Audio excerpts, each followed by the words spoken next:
ভুটানের লিগে মাঠে নেমেই মারিয়ার গোল। ভুটানের নারী ফুটবল লিগে ৩টি ভিন্ন ক্লাবে খেলছেন বাংলাদেশের ১০ জন নারী ফুটবলার। নিজেদের পারফরমেন্স নিয়ে নজর কাড়ছেন অনেকেই। থিম্পু সিটির হয়ে মাঠে নেমেছেন সানজিদা আক্তার, মান্দা ও শ্যাম সুন্নাহার। তো তারা কে কি করলো চলুন জেনে নেই। তার আগে বন্ধু একটি রিকোয়েস্ট, ভিডিওটিতে একটি লাইক আর চ্যানেলটিকে সাবস্ক্রাইব করে রাখুন। আজকের ম্যাচে তারা তিনজনই প্রথম একাদশে ছিলেন এবং দলটির ৪ গোলের একটি করেন মারিয়া মান্দা। যদিও একটি লাল কার্ডের কারণে থিম্পু সিটির ম্যাচের শেষ ভাগে ১০ জনের দলে পরিণত হয়, তবুও জয় পেতে তাদের কষ্ট হয়নি। ১২ মে মাঠে নামবে ট্রান্সপোর্ট ইউনাইটেড। সেই দলে রয়েছেন বাংলাদেশের মাসুরা পারভিন, রূপনা চাকমা ও কৃষ্ণা রানী সরকার। অন্যদিকে পারো এফসিতে রয়েছেন সর্বাধিক ৪ জন বাংলাদেশি ফুটবলার। দলের নেতৃত্বে আছেন সাবিনা খাতুন, সঙ্গে রয়েছেন সাতশোসীমা সুমাইয়া, মনিকা চাকমা ও ঋতুপর্ণা চাকমা। তাদের প্রথম ম্যাচ ১৫ই মে। প্রতিপক্ষ সীমান্তে উমেন্স ফুটবল ক্লাব। বাংলাদেশ নারী ফুটবল দলের সামনে রয়েছে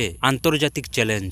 আগামী ২৭ মে দলটি রওনা দেবে জর্ডানের উদ্দেশ্যে, যেখানে জর্ডান ও ইন্দোনেশিয়া দুটি করে প্রতি ম্যাচ খেলবে। জাতীয় দলের ব্রিটিশ কোচ পিটার বাটলার এই ভুটানে খেলতে যাওয়ায় ১০ ফুটবলারের পারফরমেন্সের উপর কড়া নজর রাখছেন। বিশেষ করে ১২ ও ১৫ই মে ম্যাচে কেমন খেলবেন তারা, সেটাই ঠিক করবে কয়জন জায়গা পাবে জর্ডান সফরের দলে।